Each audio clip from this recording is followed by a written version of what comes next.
saat-saat ketika kita merasa lelah, gagal, kecewa, bahkan merasa tidak layak nih datang pada Tuhan.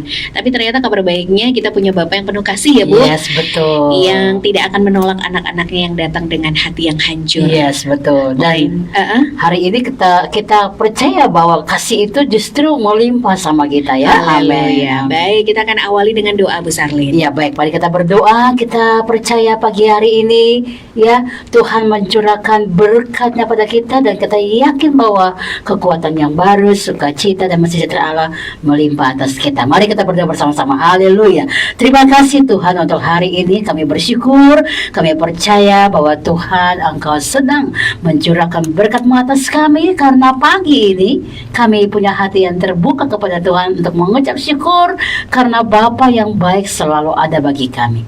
Hamba berdoa biarlah firman Tuhan yang kami dengar ini menguatkan kami, memberkati kami. Maka Tuhan, kuduskanlah seluruh hidup kami, tajamkan telinga roh kami, tajamkan mata roh kami. Apa yang kami baca, yang kami dengar, kami dikuatkan dan kami diberkati. Haleluya. Amin, amin. Ya, kita akan belajar firman Tuhan pagi hari ini, dan saya percaya bahwa ada berkat Allah yang memang kita layak menerimanya. Nah, saudara, dalam segala sesuatu yang kita doakan, pergumulan-pergumulan apapun itu, memang semua orang membutuhkan yang namanya mujizat, saudara ya, mujizat. Tetapi waktu saudara tahu bahwa ada hal-hal yang mungkin saudara doakan dan sepertinya Tuhan belum menjawab begitu ya, sepertinya Tuhan belum memberikan satu cara untuk kita keluar dari pergumulan, dari masalah. Apa yang harus saudara lakukan ya? Kadang-kadang kita meminta mujizat, itu hal yang wajar dalam pergumulan apapun, saudara ya. Kita perlu, karena di saat kita nggak bisa, di saat kita nggak kuat, satu hal yang kita mau cari mujizat Tuhan tentunya ya kan. Tetapi tahukah saudara bahwa Tuhan lebih memperhatikan hati saudara. Tuhan lebih melihat kepada apakah hatimu condong kepada Tuhan. Sekalipun engkau belum melihat mujizat itu, sekalipun mungkin engkau belum merasakan ada sesuatu di balik pergumulanmu, tetapi Tuhan sedang ya melihat hati saudara. Nah, kita akan belajar bagaimana mujizat itu terjadi karena ada belas kasih, karena ada sesuatu yang kita sedang minta sama Tuhan, yaitu apa? Hati Tuhan. Ini yang paling penting. Karena kalau saudara tahu, saudara membutuhkan hati Tuhan, apapun pergumulan dan doa saudara, engkau akan melihat mujizat itu akan ikut engkau dengan sendirinya terjadi. Artinya apa itu mujizat? Yang kita nggak bisa, yang kita nggak tahu mau lakukan apapun, kita nggak punya yang namanya kekuatan di situ, tetapi Allah mengerjakan bagi kita. Nah, mungkin hari-hari ini engkau sedang berdoa ya, berulang-ulang doa yang sama, bahkan mungkin udah bertahun-tahun doa yang sama, belum melihat mujizat. Mari pagi hari ini dengan hati yang lembut, dengan hati yang terbuka, kita mau cari isi hati Tuhan. Kita mau cari perkenanan Tuhan. Kita mau cari apa yang Tuhan mau dengan seluruh hidup kita. Kita akan baca dulu Matius 15. Mari saudara yang baru bergabung ya, kita pelajari firman Tuhan. Kita akan baca bersama-sama dalam kitab Matius pasal yang ke-15 ayat 24 sampai dengan ayat 27. Matius 15 ayat 24 sampai dengan ayat 27. Mari kita akan baca bersama-sama di tempat saudara semua. Haleluya. Demikianlah firman Tuhan.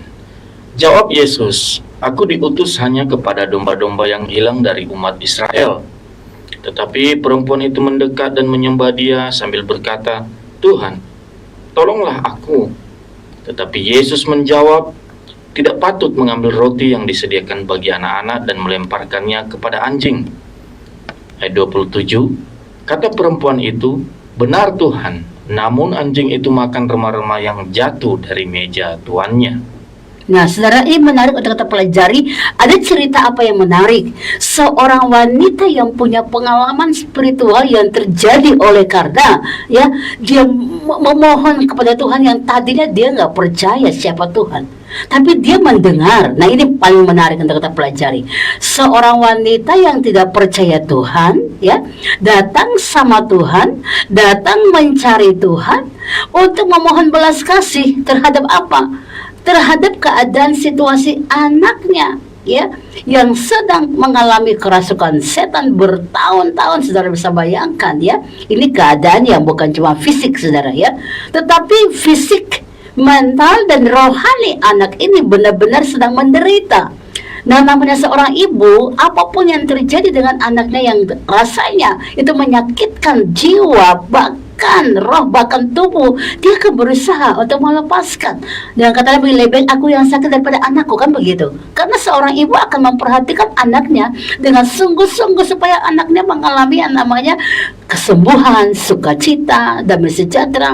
Dan ini yang terjadi dengan seorang ibu ini ya. Kalau kita baca di ayat-ayat di atas, seorang ibu ini rupanya bukan seorang yang mengenal Tuhan, bukan seorang yang sudah tahu siapa Tuhan saudara ya, tetapi justru dia adalah seorang penyembah Baal karena dari Kanaan ya saudara ya. Dan dia tidak tahu siapa Yesus, cuma dia pernah mendengar. Nah ini menarik, dia mendengar tentang Yesus, bahwa Tuhan itu penyembuh, Tuhan itu adalah Allah yang bisa membangkitkan orang mati. Dia mendengar tentang apa yang menjadi karya-karya Tuhan dalam kehidupan. Nah ini yang dia akhirnya ingin tahu, apakah Tuhan bisa menyembuhkan anaknya yang sedang menderita, apakah Tuhan bisa melakukan sesuatu yang seperti dia dengar. Jadi orang yang tidak percaya tapi mencari Tuhan, oleh karena apa? Dia mendengar ya. Dan waktu dia tahu bahwa Tuhan pasti bisa menolong, dia langsung memberikan hatinya kepada Tuhan. Dan Tuhan menunjukkan satu ujian besar saudara ya. Karena seorang yang tidak percaya lalu tiba-tiba datang mencari Tuhan ya. Lalu Tuhan menguji dia, Tuhan berkata, engkau tidak layak menerima apapun, karena artinya gini, engkau bukan yang percaya kepadaku, aku akan melakukan sesuatu kepada orang yang percaya kepadaku ya. Lalu Tuhan memberikan perumpamaan ya, roti ini adalah milik orang yang percaya, kamu tidak percaya. Nah yang menarik dalam percakapan perempuan ini dengan Yesus, bahkan dia berkata, iya kalau roti itu pun saya tidak dapat, tapi remah-remah yang jatuh di bawah pun aku mau. Bahkan aku membuat diriku seperti hewan, seperti anjing, aku mau mengambil itu. Sedikit yang aku rasakan pun aku mau, karena dia percaya. Dia sudah mendengar itu, artinya gitu ya, bahwa kalau Tuhan itu aja bisa bangkit ke orang mati, berarti ini dia pasti bisa menyembuhkan anakku. Nah itu dari pandangan dia secara manusia biasa saudara ya. Sehingga waktu itu memberikan perumpamaan bahwa kamu tidak percaya, bukan orang percaya, aku punya roti, tapi roti ini kepada orang yang percaya. Tuhan menguji, tapi dia berkata, kalaupun roti itu jatuh di bawah dan aku mungkin seperti hewan, aku mau makan, aku mau mengambilnya. Ini menarik saudara ya, ini menarik untuk kita perhatikan ya. Karena apa? Di tengah-tengah situasi dan keadaan seorang ibu yang mengalami ya duka yang begitu hebat karena anaknya mengalami kesakitan yang luar biasa, bukan cuma tubuhnya ya, tetapi jiwa dan roh anak ini benar-benar terancam saudara ya. Nah kita coba baca lagi dulu dari ayat 22. Ini menarik untuk kita perhatikan ya, 22 sampai dengan 24 dari Matius pasal 15 tadi. Kita akan baca ayat 22 sampai dengan 24. Haleluya. Maka datanglah seorang perempuan Kanaan dari daerah itu dan berseru, kasihanilah aku ya Tuhan, anak Daud, karena anakku perempuan kerasukan setan dan sangat menderita. Nah coba lihat ya, kerasukan setan dan sangat menderita. Ibu mana yang bisa melihat anaknya menderita? Makanya dia langsung panggil dia, karena dia tahu bahwa Tuhan itu ya adalah keturunan Daud dan Raja Daud itu sangat terkenal, sehingga dia percaya bahwa apa yang dielulukan oleh orang tentang siapa dia, anak Daud itu, dia percaya bisa melakukan, mengangkat segala penderitaan anaknya. Ayat 23 dikatakan, kita baca. Tetapi Yesus sama sekali tidak menjawabnya. Lalu murid-muridnya datang dan meminta kepadanya, suruhlah ia pergi, ia mengikuti kita dengan berteriak. Nah ujian pertama, waktu perempuan yang tidak percaya ini berkata, Tuhan, anak Daud, kasihanilah aku. Lihat, yang pertama Tuhan cuek. Kenapa? Dikatakan ayat yang ke-23 ya, Tuhan sama sekali tidak menjawab dia. Lalu ayat 24 dikatakan apa? Jawab Yesus, aku diutus hanya kepada domba-domba yang hilang dari umat Israel. Nah, yang kedua ujiannya, Tuhan langsung tegas berkata, aku diutus hanya kepada umatku yang memang dari Israel, artinya kamu bukan orang percaya. Sangat jelas sekali Tuhan sedang membuat dia untuk melihat sebuah perbedaan bahwa siapa yang percaya kepadaku, aku akan mendahului dia. Tuhan lagi menguji. Tentu Tuhan mengasihi semua orang, tetapi di dalam keadaan yang sangat krusial, keadaan yang sangat-sangat pelik, kadang-kadang Tuhan menguji kita, saudara. Nah, ini yang menarik. Ya tentu kita orang percaya, bukan perempuan ini bukan orang percaya awalnya, tapi Tuhan juga menguji dia. Apalagi kita.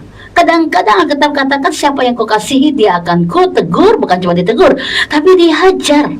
Kenapa? Karena Bapa mengasihi kita. Nah, dalam proses ujian itu kadang-kadang kita nggak kuat, ya. Kita doa berkali-kali, Tuhan tolong penderitaan ini diambil, tapi rasanya belum lagi. Kita doa berkali-kali, Tuhan Engkau dengar saya. Engkau sudah tahu ada banyak orang yang mencekal saya, yang mengintimidasi saya. Sampai kapan saya masih menanggung ini? Kadang-kadang kita punya penderitaan begitu hebat, saudara, yang kita alami. Ibu ini mengambil penderitaan anaknya, saudara. Dia sangat menderita karena apa yang dialami oleh anaknya. Dia merasakan semua itu. Dengan hati yang menderita, dia mohon belas kasih Tuhan. Lalu waktu Tuhan menguji dia, pertama Tuhan tidak mempedulikan apa yang dia minta, ya. Tuhan nggak menjawab dia. Yang kedua, Tuhan berkata bahwa aku diutus hanya kepada domba-domba yang hilang dari umat Israel, ya. Tapi perempuan ini mendekat lagi. Pertama dia datang sama Tuhan dan dia berteriak, Yesus anak Tuhan kasihani aku. Yang kedua dia datang, lalu dia mulai. Waktu Tuhan menguji dia nggak tambah jauh. Malah dia datang, dia tersungkur. Ayat 25 berkata, tetapi perempuan itu mendekat dan menyembah dia. Dia tersungkur, saudara. Dia sakah, dia torah. Dia bow down sampai wajahnya ke lantai, memohon belas kasih Tuhan. Kadang-kadang dalam menghadapi ujian-ujian yang sangat menyakitkan, Tuhan mau hati saudara, hati yang tunduk, hati yang benar-benar bow down, hati yang torah, hati yang sakah, hati yang benar-benar tunduk sama Tuhan, di mana menunjukkan bahwa engkau sudah tidak bisa apa-apa lagi, bahwa engkau berserah total. Nah, penyerahan total itulah yang Tuhan sedang cari dengan hati yang hancur, hati hamba. Kadang-kadang kita minta, kita mau, tapi kita tidak menaklukkan hati kita. Artinya perempuan ini mau menjadi budak dalam arti mau diminta apapun dia akan lakukan. Yang penting dia terlepas dari penderitaan, di mana apa yang dalam anaknya itu dia pikul. Penderitaan ini dia mau terlepas, saudara. Dia mau terlepas, anaknya bebas. Kalau anaknya bebas, dia pun akan bersuka cita. Dan itu yang dia cari. Sehingga walaupun ya Tuhan berkata bahwa tidak baik mengambil roti yang disediakan bagi anak-anak dan melemparkannya kepada anjing, Tuhan sudah menyatakan. Bahkan Tuhan menganggap dia seperti anjing. Tuhan menunjukkan satu perkataan yang sepertinya itu menyakitkan. Kadang-kadang kita uji Tuhan berkali-kali itu menyakitkan, saudara. Kita berdoa, kita semakin cinta Tuhan, semakin menyembah Tuhan, semakin setia, kok semakin ada masalah. Dan mungkin engkau berkata, Tuhan, apakah engkau tidak mendengar doaku? Apakah engkau tidak melihat orang-orang sedang membenci, sedang bicara yang tidak baik dengan aku, tentang aku, padahal aku setia, padahal hatiku tulus. Memang Tuhan akan membuat sampai hatimu tulus. Nah, ini paling penting. Wanita ini akhirnya Tuhan melihat, ya, dia mencari Tuhan dengan ketulusan hati. Coba lihat, saudara, apa persoalan perempuan yang datang kepada Yesus. Ingat, anaknya sakit parah, sangat menderita, kerasukan setan. Badannya kadang-kadang dibanting-banting, saudara, ya, dan seperti tidak sadar. Bayangkan bagaimana seorang ibu menahannya. Dan apa yang Tuhan lihat? Tuhan mau melihat sikap hati yang hancur, kerendahan hati, total menyerahkan semua kepada Tuhan. Apakah dalam doa-doamu, apakah dalam pergumulan yang sangat menderita, yang seakan-akan sudah berulang-ulang engkau doa, engkau berpuasa, tapi Tuhan belum jawab. Engkau mengalah terus dalam menghadapi situasi-situasi yang tidak mengenakan, engkau tetap mengalah, ya. Engkau belajar sabar, belajar mengampuni, yes, sampai benar-benar engkau selesai. Artinya hatimu benar-benar selesai hanya untuk Tuhan. Mau dilempar ke kiri, mau dilempar ke kanan, ya, engkau benar-benar hanya berserah sama Tuhan. Tuhan mau cari hati itu.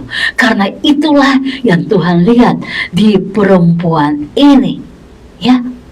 Di ayat 28 dikatakan sangat jelas dari Matius pasal 15 tadi kita baca ayat 28.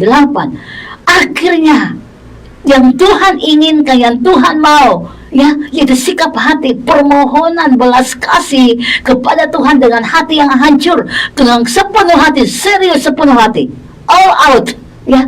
Tuhan lihat di perempuan ini. Ayat 28 mengatakan, Maka Yesus menjawab dan berkata kepadanya, Hai ibu, besar imanmu, maka jadilah kepadamu seperti yang kau kehendaki. Dan seketika itu juga anaknya sembuh. haleluya. Amin. Ini yang Tuhan lagi tunggu sama kita. Apakah kita benar-benar sudah kosong, artinya mengosongkan hidup kita untuk hanya mempersilakan Tuhan ambil alih. Totalitas hidup kita untuk hanya Tuhan yang ambil alih. Kadang-kadang Tuhan ingin saudara untuk berpuasa total, hancurkan egomu, hancurkan yang mungkin keinginan dagingmu yang membuat engkau menjadi menderita. Tuhan mau engkau hanya benar-benar total full hatimu sama Tuhan. Tuhan sedang mencari yang mana engkau minta belas kasih Tuhan, yang dimana engkau memohon dengan sikap hatimu yang sungguh-sungguh, sikap hati yang tadi bow down, sikap hati yang benar-benar Torah Saka, dimana wajahmu tunduk sampai di lantai. Ini menunjukkan engkau punya kerendahan hati yang luar biasa. Dan bayangkan, perempuan ini gak nyangka-nyangka, ya, saat dia punya hati Tuhan tangkap, hati yang tulus, hati yang rela, hati yang mau untuk melakukan apapun. Bayangkan, Tuhan sudah uji, ya, roti ini bukan milikmu intinya, tapi dia berkata, sekalipun roti aku gak makan, tapi ada rempah-rempahnya pun, karena itu semua daripadamu adalah berkat. Secul atau setitik apapun yang aku dapat, aku pasti diberkati. Ini luar biasa saudara, padahal dia bukan orang percaya. Dan dari situ saat dia berkata, Tuhan berkata sama dia, Hai ibu, besar imanmu, maka jadilah kepadamu seperti yang kau kehendaki. Luar biasa. Seketika itu ibunya langsung percaya full, dan dia menyorak-nyoraki bahwa anaknya sehat, anak sembuh, dia bersuka cita. Dan semua orang akhirnya melihat iman ibu ini, dan dia percaya, sisi keluarganya percaya kepada Tuhan dengan mengasihi Tuhan sepenuh hati, melayani Tuhan sepenuh hati. Adakah kita sedang menghadapi masalah-masalah yang sangat krusial, yang sangat-sangat menderita, yang sangat-sangat benar-benar bertahun-tahun engkau mungkin mau diuji dan berulang-ulang sudah melakukan sesuatu? Mari, mungkin ada hal-hal yang belum kita total berikan hati kita kepada Allah. Mungkin kita belum full sepenuhnya mencari Tuhan. Mulai hari ini, coba engkau ambil hati, ya, berpuasa, rendahkan hati, ya, di tengah kesibukan, ayo tarik diri dalam hadirat Tuhan. Berpuasa, rendahkan hati, saudara, ya. Kalau engkau percaya Dia adalah Tuhan penyelamat kehidupanmu, mari cari Dia dengan sepenuh hati, karena mujizat kemenangan yang bisa lakukan hanya Tuhan yang engkau percaya dengan segenap hatimu. Tuhan sedang menunggu hati-hati yang hancur di hadapannya, hati-hati yang terbuka, hati-hati yang total percaya tanpa ragu sedikit pun. Dalam ujian sebesar apapun, saya percaya imanmu yang menyelamatkan engkau. Sehingga biarkan Tuhan berkata akhirnya, Hai ibu, hai bapak, hai saudara, hai anak, besar imanmu, maka jadilah kepadamu seperti yang kau kehendaki. Dan lihat, seketika itu juga anaknya sembuh.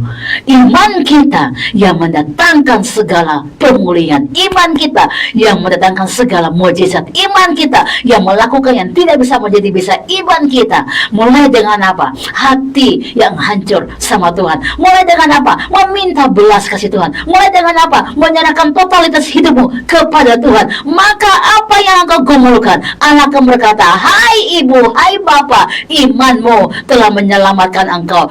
Terjadilah seperti yang engkau mau. Hari ini juga saya percaya mujizat terjadi dalam hidup saudara. Haleluya. Stay tune di sini, kita akan kembali setelah ini. God bless you all. Sempurna, amin. Bagaimana sikap Yes. kita, kerendahan hati kita, Ya, gitu ya. Bagaimana betul. kita memohon kepada Tuhan dengan tulus. Tulus hati, hancur hati. Hancur Ini dia. hati. Kalau kata lain ini kan sebenarnya bukan cuma bicara tulus, tapi hancur hati. Iya. Dengan kata lain seperti orang yang sudah putus asa, Yes. gitu loh. Dan memohon supaya ada yang mengangkat, gitu ya, melepaskan beban-beban itu. Nah, itu Atau biasa. mungkin sudah bisa dibilang ada banyak retakan dalam hati, Iya. dalam secara fisik juga mungkin ya, Betul. dalam kesehatan, Betul. dalam pergumulan yang mungkin sudah bertahun-tahun, Betul. ada hati yang sudah mulai tawar begitu. Betul. Dan ini memang perlu kembali untuk bagaimana kita bersikap meminta belas kasih Iya. Bapa dalam hidup kita. Dan memang latar belakang perempuan ini dikatakan bukan seorang percaya karena memang dia berasal dari. Nah ini kita perlu belajar dulu, ajarin dulu tentang latar belakang budaya ya. Karena begini, seakan-akan Tuhan kok ngeri banget ya, tidak menerima. Bahkan Tuhan berkata roti ini bukan punya kamu kan begitu. Iya. Padahal itu datang untuk semua orang. Nah memang secara latar belakang budaya dalam seorang wanita ya, seorang Yunani dari bangsa Zero-Venesia Iya. yang disebut juga dari Kanaan. Dan pada masa itu orang Yahudi sering memandang rendah bangsa ini karena mereka bukan umat pilihan Allah. Jadi kadang-kadang orang Yahudi memandang orang ini seperti murid-murid. Makanya kadang murid Tuhan bilang gini, usir aja dia gitu. Karena memang secara budaya ya perempuan dari Yunani dan orang Yunani nggak suka orang Yahudi, itu maksudnya. Karena orang Yahudi adalah orang-orang pilihan Tuhan dan mereka tidak percaya bahwa orang-orang ini kok milik Tuhan sendiri. Karena mereka tadi orang Yunani ini penyembah Baal, dan perempuan ini sudah mencari Baal-Baal manapun, kemanapun, menghabiskan uang, menghabiskan harta, cuma satu supaya anaknya sembuh. Nah, akhirnya keadaan anaknya dia menghancurkan tembok budaya tadi, ya. Ada kebencian orang Yunani terhadap orang Yahudi, ya. Dia menghancurkan itu. Makanya murid-murid juga sempat berkata, kamu kan orang Yunani, kenapa kamu ke sini? Dan kata lain, kamu kan nggak percaya Tuhan, ngapain kamu ke sini? Makanya murid-murid berkata, usir aja dia. Atau mungkin bahasanya, loh kan kita beda server gitu. Betul, beda server. Jadi memang ini menarik untuk kita lihat. Iya. Tetapi dengan ini saya katakan, kesungguhan hati yang mencari Tuhan itu membuat kita akhirnya juga menghancurkan tembok-tembok pembatas-pembatas budaya, pembatas-pembatas rasanya kayaknya nggak bisa. Makanya ada orang bilang ini, kamu berdoa kok teriak-teriak seperti itu. Ya kadang-kadang hati kita itu atau hancur, kita nggak mau tahu lagi kan dengan keadaan sekeliling kita. Yang penting hati kita itu mau menjerit sama Tuhan gitu. Kita mau benar-benar istilahnya teriak gitu. Ya kita mau benar-benar ya crying out sama Tuhan gitu, tanpa ada batas apapun. Dan Tuhan memang mau kita mendapati hati seperti itu. Jadi anak yang sangat menderita karena kerasukan roh jahat ini, ya dia mau supaya ada mukjizat melalui Yesus karena dia mendengar bahwa hanya Tuhan yang bisa sembuhkan. Jadi ujian iman kadang-kadang ya Tuhan mungkin berkata sama kita dalam banyak hal, dan kita sedang menunggu apakah perkataan Tuhan itu benar. Ingat, perkataannya selalu benar, tapi waktu yang kita memang minta sama Tuhan terjadi, kadang-kadang Tuhan mau uji sampai kita kosongkan hati kita. Nah ini penting, kosongkan hati ini bicara tentang hanya Tuhan yang mengambil alih totalitas hidup kita. Jadi kadang-kadang ada ujian iman. Saat wanita meminta tolong, Yesus menguji imannya dengan berkata bahwa tidak patut memberikan roti atau kasih karunia ini, karena ini hanya punya orang Israel, orang yang percaya. Bahkan untuk berkata kepada anjing-anjing, sebuah orang, karena orang Yahudi dan orang bukan Yahudi, ini adalah perbedaan yang hebat dari tadi budaya tadi, saudara. Ya, jadi saudara harus percaya, orang-orang yang percaya sama Tuhan harus yakin bahwa Allah sanggup melakukan. Seorang wanita yang nggak percaya aja akhirnya melihat, ya Allah memperhatikan. Karena tadi Tuhan selalu menunggu siapapun Anda, siapapun saudara, engkau mungkin bukan orang percaya saat ini pun, tapi engkau bersama tetap sama Tuhan, engkau mencari Tuhan, engkau tetap mau supaya Tuhan mendengar doamu, engkau mencari Dia dengan sungguh-sungguh. Itu dia kehancuran hati yang benar-benar total rendah hati, ya, hati yang sungguh-sungguh datang sama Tuhan, maka akan melihat mujizat Tuhan terjadi. Haleluya. Apakah ketika kita sudah melakukan banyak hal versi kita sebagai manusia, sudah berdoa, sudah berpuasa, sudah melakukan sesuai dengan apa yang disarankan mungkin untuk oleh saudara-saudara seiman begitu ya, bahkan saya udah loh melakukan semua, tetapi kenapa Tuhan belum menjawab?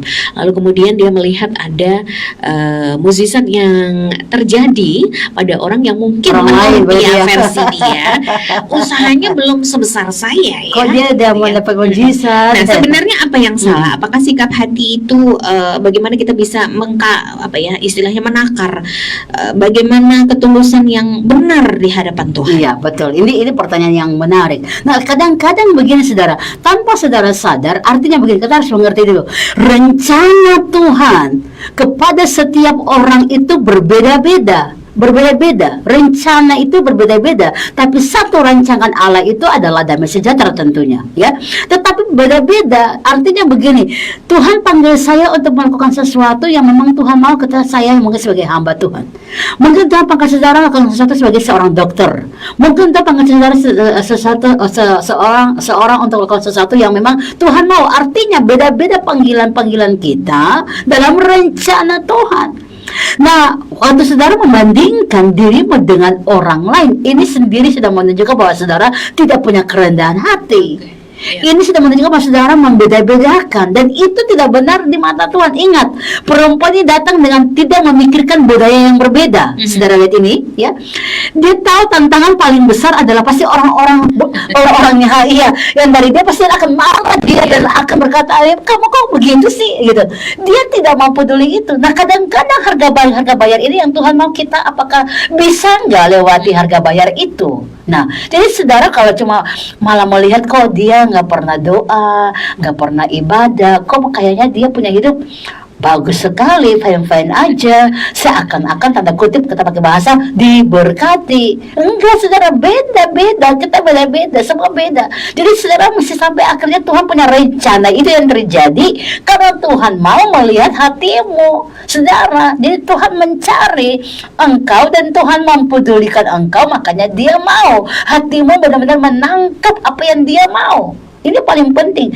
Ada banyak orang membandingkan mujizat, membandingkan apa yang dia lihat dengan orang dan menghitung-hitung berkat Tuhan yang berbeda-beda. Nggak boleh. Itu aja dan menunjukkan bahwa sikap hati kita nggak tulus, saudara. Ya, sikap hati kita kalau sudah nggak tulus, ya gimana mau lihat mujizat? Jadi makanya kenapa dibilang hancur hati tadi, saudara benar-benar nggak peduli dengan apapun engkau, hanya engkau dengan Tuhanmu. Hanya engkau. Perempuan ini benar-benar cari kejar Tuhan. Ya, dia menghancurkan tembok-tembok pembatas budaya tadi. Bahkan dia mungkin caci maki, bahkan mungkin diusir keluar dari daerahnya, dari tempat tinggalnya, mungkin sekalipun itu dia mau percaya aja bahwa Tuhan pasti bisa tolong. Tadi hati seorang ibu yang tidak rela melihat anaknya menderita membuat dia hancur hati di hadapan Tuhan. Hancur hati ini yang kadang-kadang Tuhan menanti sama kita. Apa kita masih tetap punya pandangan yang lain, bukan pandangan kepada Tuhan, kita masih bandingkan diri dengan orang lain, itu menunjukkan kesombongan kita dan jangan harap ada mujizat. Saudara ya. Jadi terjadi mujizat, terjadi kehendak Tuhan karena iman kita. Makanya ingat bawahi kita berkata, bagus sekali imanmu hai ibu. Nah ini menarik untuk kita perhatikan. Tuhan berkata bahwa hai ibu, bagus imanmu adalah apa? Kenapa? Besar perjuanganmu, besar sekali usahamu, besar sekali imanmu. Bayangkan Alkitab berkata iman yang kecil aja seperti biji sesawi bisa pindahkan gunung, iya kan?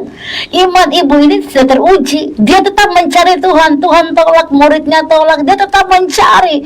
Ada satu keyakinan dia bahwa Tuhan pasti sanggup melakukan. Amin. Sehingga dia tidak akan peduli sekalipun dia dikucilkan, seperti binatang sekalipun hewan seperti itu. Dia tidak membiarkan hatinya menyerah. Ini.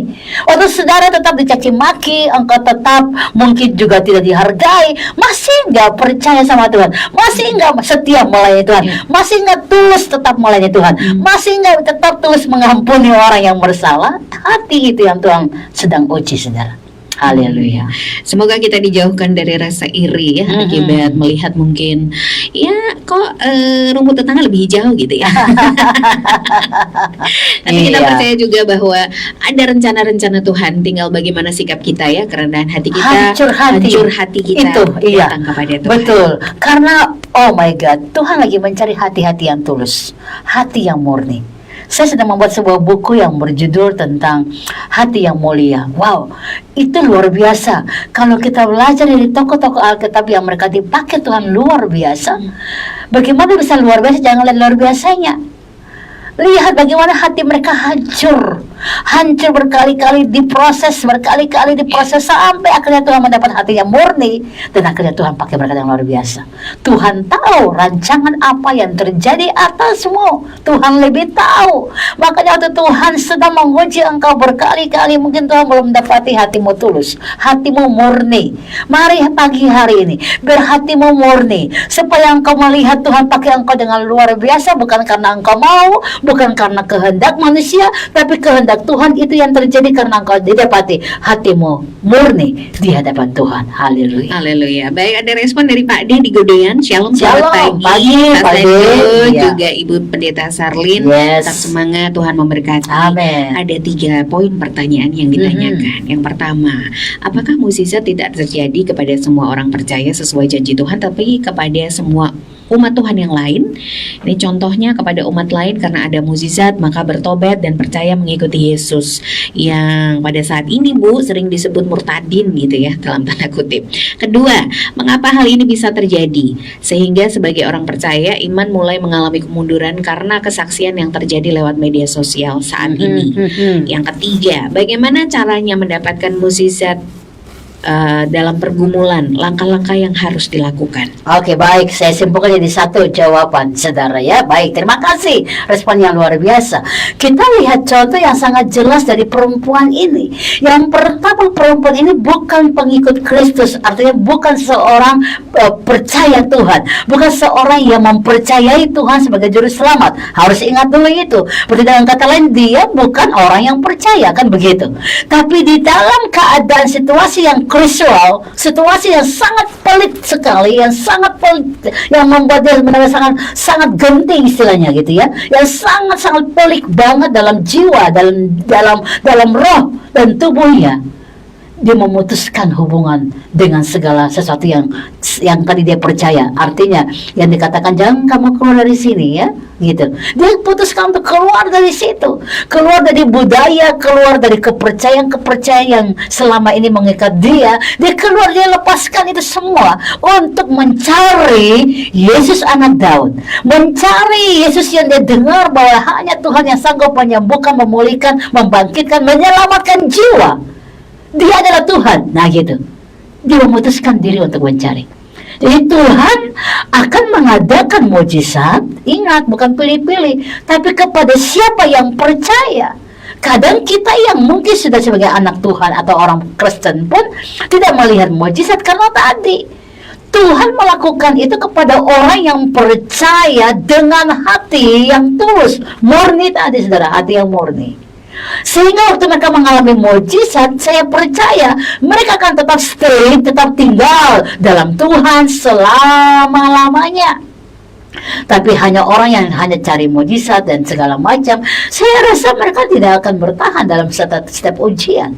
Makanya kadang-kadang Tuhan membuat ujian di depan supaya apa? Tertanam kita punya iman. Ya, saudara ingat Sadrak, Mesak, Abednego. Ini ketika orang yang benar-benar punya iman, mereka itu teruji luar biasa.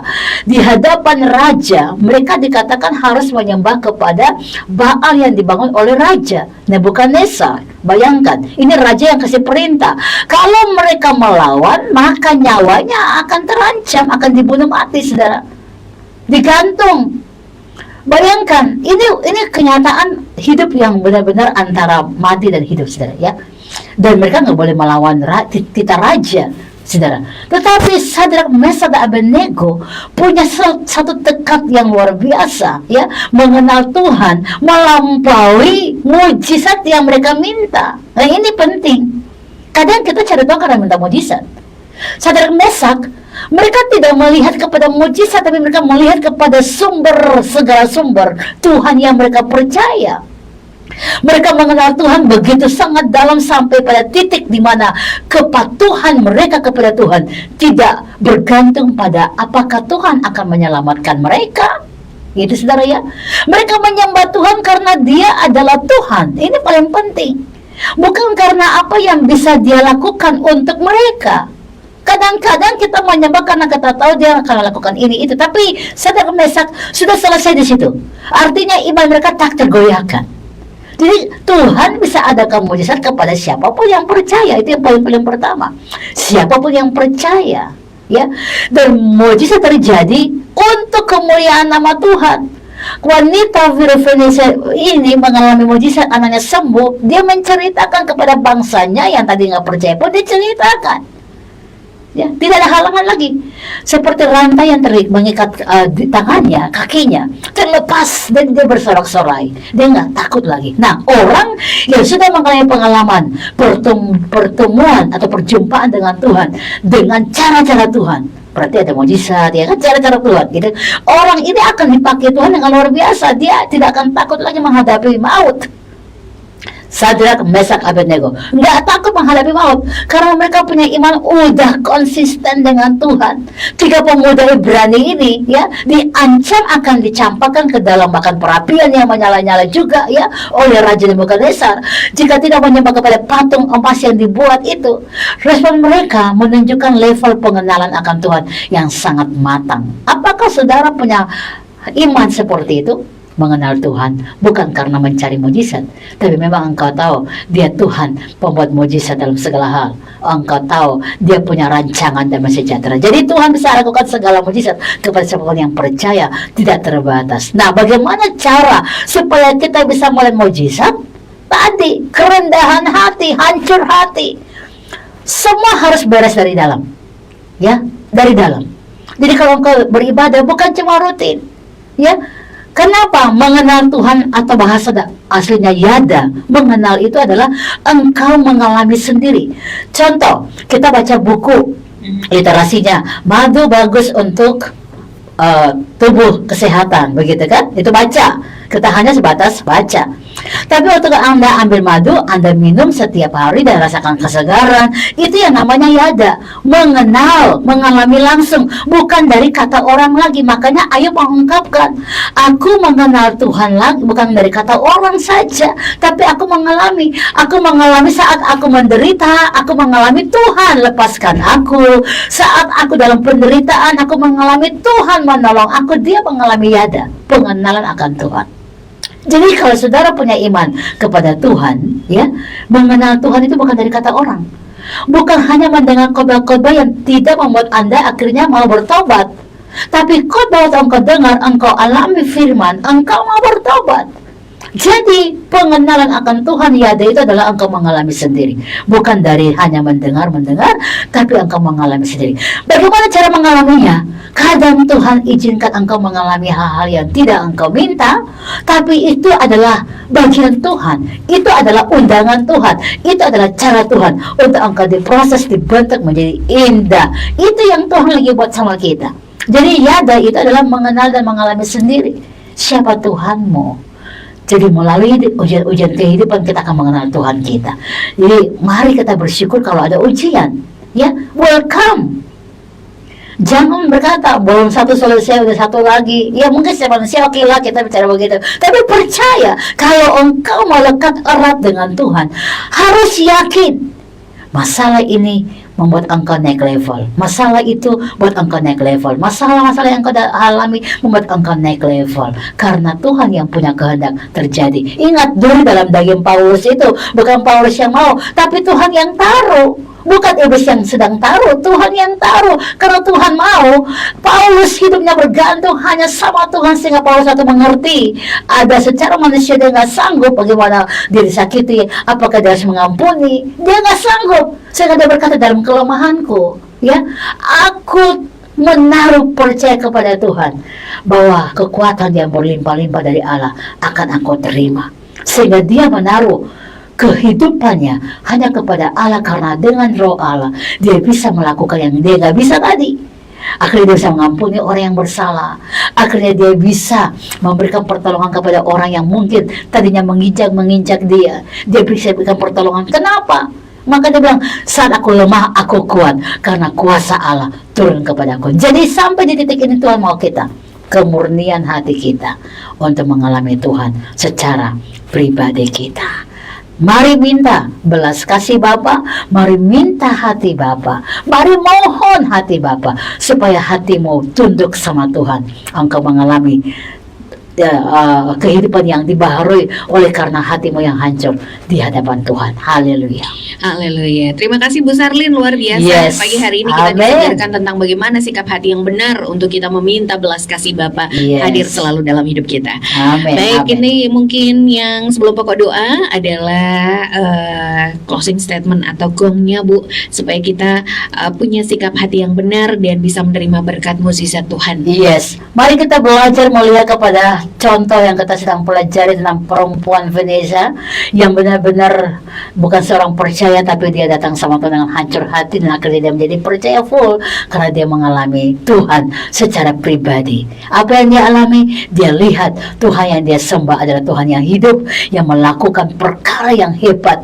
Dia memberikan kesembuhan, bukan cuma melepaskan iblis dari anaknya, tapi memulihkan keadaan anaknya, memberikan roh yang baru kepada anaknya supaya anaknya kembali bangkit, dan bukan cuma anaknya, ibunya pun punya roh yang baru, dibaharui. Artinya apa? Kehidupan yang mengenal Tuhan secara pribadi. Saya juga percaya hari-hari ini kalau engkau diuji, Allah sedang melihat ketekunan kerendahan hatimu sama Tuhan. Berkali-kali apakah engkau akan datang lagi sama Tuhan? Apakah engkau akan tetap berpuasa? Apakah engkau tetap merendahkan hati? Tuhan menguji sampai hatimu total, ya, surrender all, berserah total sama Tuhan, berserah total sama Tuhan, sehingga engkau mengalami kuasa Allah yang luar biasa. Minta belas kasih. Setiap kali datang sama Tuhan, mohon belas kasih. Belas kasih itu di dalamnya ada pengampunan. Minta pengampunan, ya. Minta pengampunan, minta permohonan, dan mulai memuji dan menyembah Tuhan. Karena di dalam permohonan-permohonan dengan belas kasih yang dalam itu, Allah berkenan menolong saudara. Haleluya. Baik, kita akan berdoa bagi saudara-saudara yang sudah kirimkan pokok doa hari ini di studio, dan saudara yang sedang ikuti streaming secara live juga. Saya mau berdoa saudara, mari kita minta sama Tuhan supaya roh pengenalan akan Tuhan lebih dalam lagi kita alami secara pribadi. Dan kalau engkau dalam pergumulan, mari berikan hatimu sama Tuhan, hati yang tulus. Minta belas kasih, minta belas kasih, minta belas kasih. Kasihanilah aku Tuhan. Datang dengan doa-doa yang memohon, Bapa kasihanilah aku. Kalau engkau berdoa, bilang sama Tuhan, kasihanilah aku. Karena dalam kata kasihani itu, engkau sedang merendahkan hati, engkau sedang minta ampun, engkau sedang menyerahkan hidupmu sama Tuhan. Minta belas kasih Tuhan. Kasihanilah aku Tuhan. Mari dalam doa syafaat kita